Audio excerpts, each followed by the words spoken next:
রাজনীতি আসলে মানে অনেকে বলে রাজনীতি করা ঠিক না। হ্যাঁ, ঠিক আছে, কিন্তু রাজনীতি করা ঠিক। রাজনীতি করতে হবে। আচ্ছা, মনে মনেই করেন আপনি। কিন্তু একটা তো ব্যক্তিগত দল থাকেই। হ্যাঁ, সেটা তো কোনো দোষের কোনো কিছু না, সেটাই। তো যে দলই করি না কেন বা আমি যে দলে এখন রানিং করতেছি, আশা রাখি আশা রাখি আমাদের এই দলটা দেশটাকে ঠিক রাখবে, সুন্দর রাখবে, পরিচ্ছন্ন রাখবে। একটু সময় লাগবে। সময়ের একটা জিনিস তৈরি করতে গেলে সময়ের বিষয়, হুট করে হবে না, একটু সময়ের বিষয়। আশা রাখি সব ঠিক হয়ে যাবে। ভাইয়া অনেকে বলে যে নায়িকাদের রাজনীতিতে আসার আসলে খারাপ, কারণ দল চেঞ্জ হবে, দলের পরিবর্তন হবে, দেশের পরিবর্তন হবে, তখন একটা প্রেশার নায়িকাদের ভোগ করবে, যেমন দেশের বাইরে তারও কিন্তু অনেক অবদান রয়েছে ইন্ডাস্ট্রিতে। অবশ্যই উনি জায়েদ খান দেশের বাইরে, সেটাই এখন নায়িকা নিপুণ দেশের বাইরে চলে গেছে, আসতে পারছেন না। না, সেটাই আমাদের মনে হচ্ছে ডিপজল ভাই, তাকেও অনেক মামলা দিয়ে হয়রানি করা হয়েছে, তিনিও দেশের বাইরে আসতে পারছেন না। এখন হিসেবে আপনি রাজনীতি কেন? আমি রাজনীতি করতে গেলে এরকম হবেই, উত্থান পতন, ঝড় ঝাপটা, বিপদ আপদ, সাইক্লোন, ঘূর্ণিঝড় আসবেই। এটি তো রাজনীতি। হোয়াট ইজ রাজনীতি? এটাই কিন্তু রাজনীতি। জেল খাটতে হবে, কেস খেতে হবে, মারধর খেতে হবে, তার নাম উঠবে পেপারে, পত্রিকায়, এই এটা হবে, এটা কিছু না, এটাই রাজনীতি। কিন্তু আর রাজনীতি করতে গেলে বুকে সাহস লাগে, মনে বল লাগে, এটা লাগবেই। এটা রাজনীতির প্রধান উৎস আর কি। আমি সেটি বললাম। আমি কিন্তু প্রথমে একটি কথা বলছি এই ক্যামেরা শুরু হওয়ার আগে, যে আমাদের দেশে নোংরা রাজনীতি হচ্ছে, যেটা একদম ঠিক না, যেটা অসহায় মানুষরা শেষ হয়ে যাচ্ছে এই নোংরা রাজনীতির কারণে। আমরা চাইবো না এই নোংরা রাজনীতি করি। আমরা রাজনীতির মতো রাজনীতি করতে চাই, সুষ্ঠুভাবে, সুন্দরভাবে। এখন আসতে পারছে না, হয়তো মানে ওনারা হয়তো মানে যে কোনো কারণে আসতে পারতেছে না।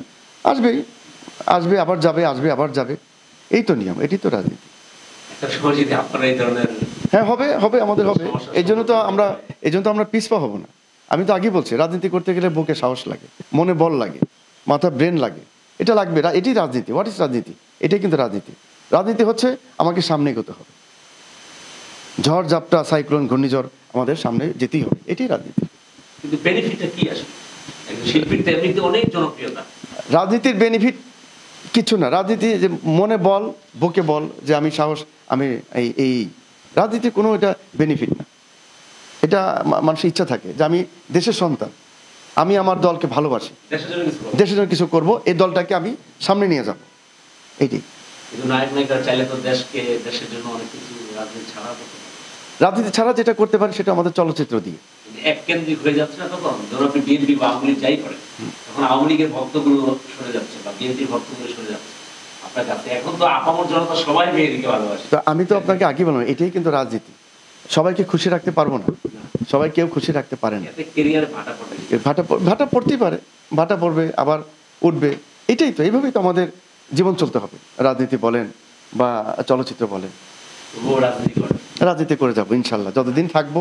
এই উজ্জ্বল ভাইকে নিয়ে কি বলা? উনি তো মানে উনি আমার খুব শ্রদ্ধেয় পাত্র। ওনার কথা মানে কিংবদন্তি, সেটাই। এটা তো ওনার কথা বলারই বাইরে, ওনার কথা বলে শেষ করা যাবে না। উজ্জ্বল ভাই আমাদের চলচ্চিত্রের, আমিও ওনার খুব ভক্ত। আমি ছোটবেলায় ওনার সঙ্গে দুটো ছবিতে কাজ করেছি। একটা হচ্ছে নিয়ত, ওনার হাউসের ছবি, আর একটা হচ্ছে আমি ওস্তাদ, এটা হচ্ছে আজমল হুদা মিঠু ভাইয়ের ছবি। তো বড় হওয়ার পরও, নায়ক হওয়ার পরও ওনার দুটো ছবিতে অভিনয় করেছি, তীব্র প্রতিবাদ আর জ্বলন্তবাদ। তো দুটো ছবিতে অভিনয় করেছি এবং আমার সঙ্গে খুব ভালো একটা সম্পর্ক। বাপ ছেলে বলেন বা ভাই ভাই বলেন, খুব ভালো সম্পর্ক। আর ওনার প্রতি শ্রদ্ধা আমার সবসময় থাকবে, সবসময়, সারা জীবন এবং চিরজীবনই থাকবে। সাদা কালোর যুগে ওনার ছবিতে আমি সাদা কালো যুগের ছবিগুলো আমি খুব পছন্দ করি। বাসায় যখন অবসর পাই তখন কিন্তু সাদা কালো ছবিগুলো আমি খুব পছন্দ দেখি। আগে উজ্জ্বল ভাইয়ের ছবিগুলো দেখি, আমাদের শ্রদ্ধা আলমগীরের ছবিগুলো দেখি, মরহম রাজ্জাক ভাইয়ের ছবিগুলো দেখি, আমি সবার ছবিগুলো দেখি, আমার ভালো লাগে। তো উজ্জ্বল ভাইয়ের বেশ অনেক ছবির মধ্যে খুব ভালো, নসিব ছবি খুব ভালো লাগলো, নালিশ, নিয়ত, উসিলা, কারণ, আমি ওস্তাদ, খুব সুন্দর সুন্দর ছবি। নামগুলো খুব ওয়ান্ডারফুল নাম, খুব ভালো। হ্যাঁ, ওরে বাবা।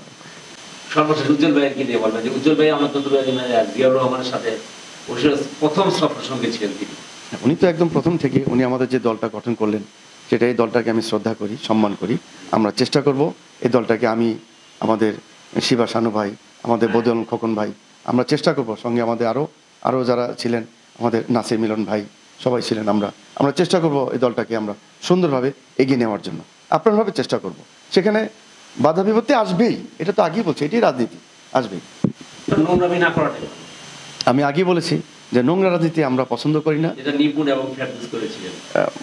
নোংরা রাজনীতি আমরা পছন্দ করি না, নোংরা রাজনীতি আমরা সেই জিনিসটাকে আমরা সায় দেব না, কোনো মতেই না। Thank you. ওকে, ভালো থাকবেন। ওকে, ভালো থাকবেন। অনেক কথা বললাম, এমনি ভুলভ্রান্তি হতে পারে, মাফ করে দিবেন। আবার যদি কোনোদিন দেখা হয়, দেখা হবে। ভালো থাকবেন। আসসালামু আলাইকুম। আল্লাহ।